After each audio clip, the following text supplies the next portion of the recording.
हमारा चिंतन गीता अध्याय 7 श्लोक 20 पे चल रहा है। भगवान कहते जिनकी बुद्धि भूति की इच्छाओं द्वारा मारी गई है वे देवताओं की शरण में जाते हैं और वे अपने अपने स्वभाव के अनुसार पूजा के विशेष विधि विधानों का पालन करते हैं। तो कामे स्ते स्ते हरित ज्ञाना स्वया प्रकृत्या नियता। जो अज्ञानी है, जो विषयासक्त है, ऐसे लोग अपने स्वभाव से नियत होकर मानो खींचे चले जाते हैं। किससे खींचे चले जाते हैं? ते ही कामे हृत ज्ञाना। उस कामनाओं की, कामना किसकी होती है? भोगों की। उन भोगों की कामनाओं से जिनका ज्ञान खींचा चला गया है, हरित ज्ञाना, वे लोग क्या करते हैं? तम तम नियम आस्थाए, वे अलग अलग नियमों का आश्रय लेकर, आस्थाएं यानी धारण करके, अन्य देवता प्रपदन्ते, वे अन्य देवताओं की शरण में जाते हैं। लोग ऐसे होते हैं, एक वासुदेव, एक परमात्मा की शरण ग्रहण नहीं करते हैं। याद रखना है कि जब भी किसी विषय की कामना हुई, क्रेविंग सम ऑब्जेक्ट, पहला काम वो क्रेविंग यह करेगी कि आपके विवेक को नष्ट कर देगी और उनके अलग अलग नियमों की शरण लेकर के उसमें आस्था रख करके दौड़ते रहते हैं। व्यक्ति इधर उधर भटकता रहता है क्योंकि ये व्यक्ति अपने स्वभाव के वश में है। वो अपने स्वभाव को छोड़ नहीं सकता है। अब प्रश्न ये उठ रहा है कि ठीक है प्रभु, व्यक्ति तो दौड़ता है, वो तो अज्ञानी है, लेकिन उस समय आप क्या करते हो? वो प्रभु 21वें श्लोक में बताते हैं कि उस समय में क्या करता हूं। तो 7वें अध्याय के 21वें श्लोक का एक एक चरण लेते हैं। यो यो याम याम तनु भक्त श्रद्धार्चि तुमिच्छति तस्य तस्यात् सलाम श्रद्धाम तामेव विदधाम्यहम्। 7वें अध्याय के 21वें श्लोक का शाब्दिक अर्थ है कि मैं प्रत्येक जीव के हृदय में परमात्मा स्वरूप स्थित हूं। जैसे ही कोई किसी देवता की पूजा करने की इच्छा करता है, मैं उसकी श्रद्धा को स्थिर करता हूं, जिससे वह उसी विशेष देवता की भक्ति कर सके। यो यो याम याम तनु भक्त है, जो भक्त, यहां भक्त यानी सकामी भक्त, जिस स्वरूप की श्रद्धा से उपासना करना चाहता है, तो मैं उसकी श्रद्धा को वहां उसी देवताओं में, उसी स्वरूप में अचलाम विदधामी, स्थिर करता हूं, उस श्रद्धा को बढ़ाता हूं। वो अगर सोचता है कि मंगलवार को वहां जाकर नारियल चढ़ाया तो उसका काम हो गया, तो मैं कहता हूं चल ठीक है, तेरी श्रद्धा है कि वहां नारियल फोड़ने से तेरा काम होगा तो हो जाएगा। काम करते हैं परमात्मा, कृपा करते हैं परमात्मा, लेकिन उस माध्यम से उसकी श्रद्धा को दृढ़ कर देते हैं। भगवान कहते हैं मैं तो सबके लिए एक जैसा ही हूं, कोई भी सकाम भक्त। अब देखिए, जिसकी जैसी कामना हो वो उसकी तरफ दौड़ेगा। जिसको संपत्ति की कामना है वो लक्ष्मी के मंदिर की ओर दौड़ेगा। जिसको ज्ञान चाहिए वो मां सरस्वती के मंदिर की ओर दौड़ेगा। जिसको बल की कामना है वो हनुमान जी के मंदिर की ओर जाएगा। जिसकी जैसी कामना वो उधर ही दौड़ेगा। भगवान कहते हैं मैं वहां उसकी श्रद्धा को दृढ़ करता हूं। जैसे आकाश से बादलों से जो जल बरसता है, वो चाहे कहीं भी बरसे, गांव में बरसे, पहाड़ों पर बरसे, वो पानी छोटे छोटे झरने फिर नदी में बहता हुआ अल्टीमेटली समुद्र में ही चला जाता है। ठीक इसी तरह इस संसार में किसी भी देवताओं के किसी भी स्वरूप के सामने आप श्रद्धा से वंदन करो, पूजन करो, अर्चना करो, वो अल्टीमेटली तो केशवम प्रतिगच्छति, परमात्मा को ही पहुंचता है। और भगवान कहते हैं मैं उसकी वहां की जो श्रद्धा है उसे दृढ़ करता हूं। यहां भगवान ने जो तनु शब्द का जो प्रयोग किया है, तो तनु का एक अर्थ है शरीर, स्वरूप, और तनु का दूसरा अर्थ छोटा, लघु। इसी शब्द से हिंदी में एक शब्द आया तनिक, यानी छोटा सा। यह शरीर ही हमें छोटा बनाता है। शरीर जिसकी वजह से हम अपना अस्तित्व मानते हैं, जिसको हम मैं कहकर आइडेंटिफाई करते हैं, तो यह शरीर ही हमें विराट में से लघु बनाता है तो है हम सब प्रभु के अंश। जब तक पृथक आत्मा के रूप में अलग नहीं हुए थे, तब तक परमात्मा ही थे हम। और जैसे ही अलग हुए पृथक आत्मा, और उसमें भी बुद्धि, अहंकार आ गया, चित्त आ गया, जीवात्मा बन गए, फिर ये पंच महाभूत का शरीर आ गया, तो तनु बन गए।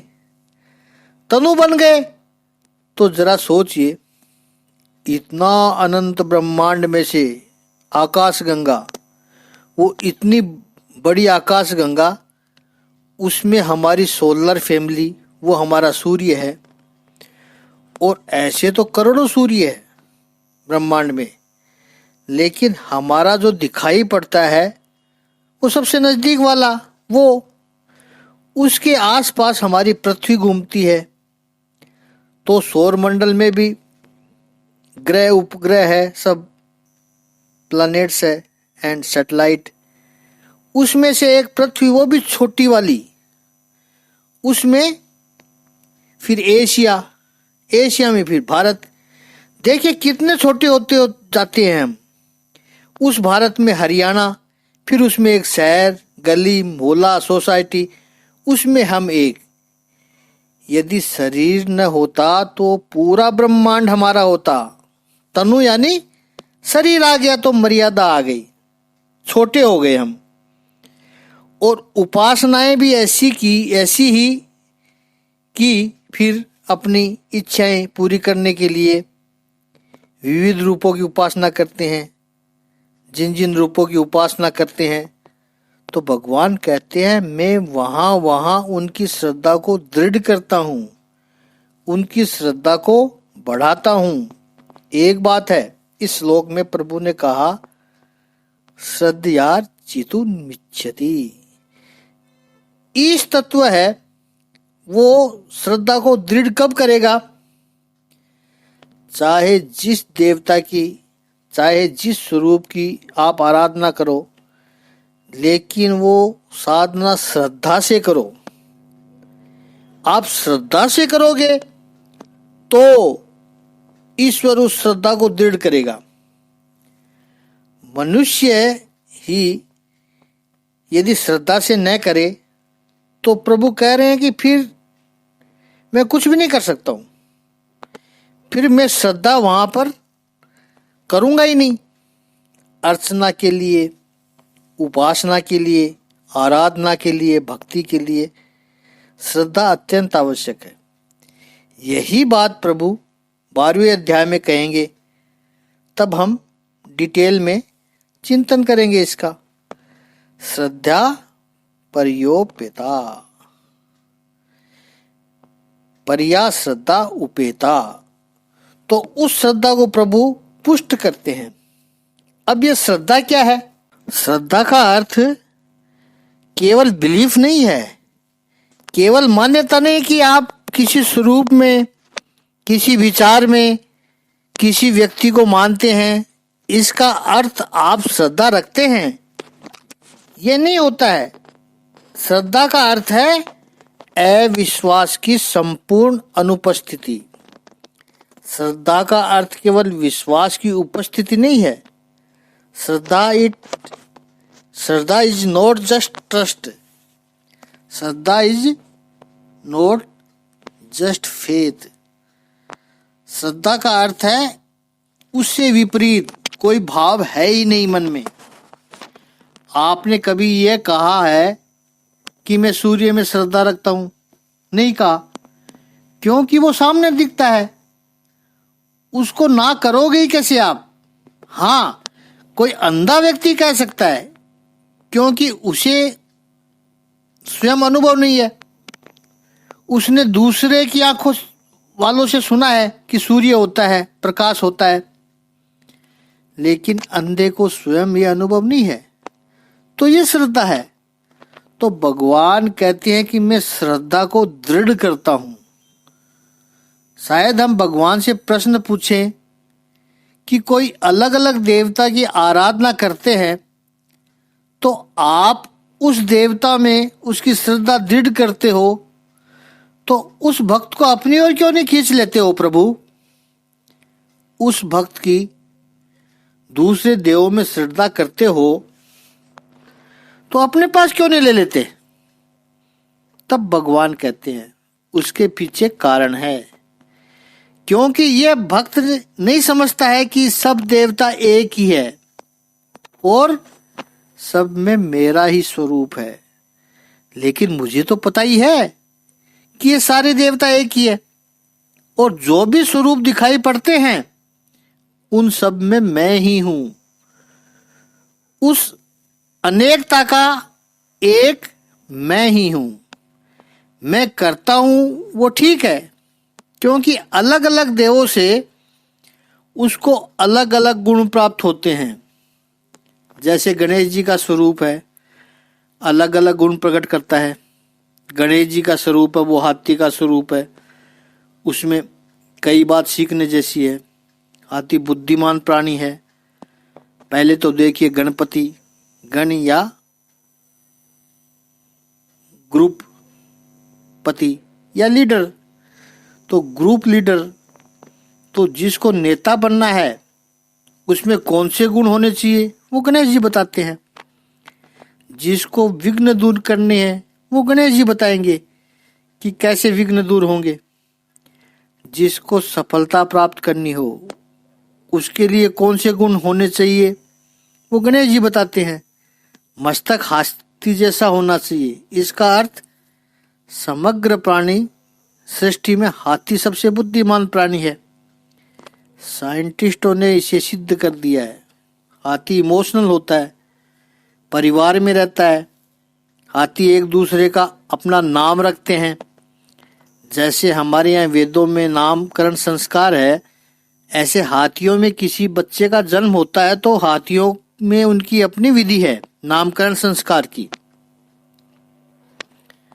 हाथियों की अपनी भाषा है, और जो संशोधन करते हैं वो हाथियों की भाषा को समझते हैं।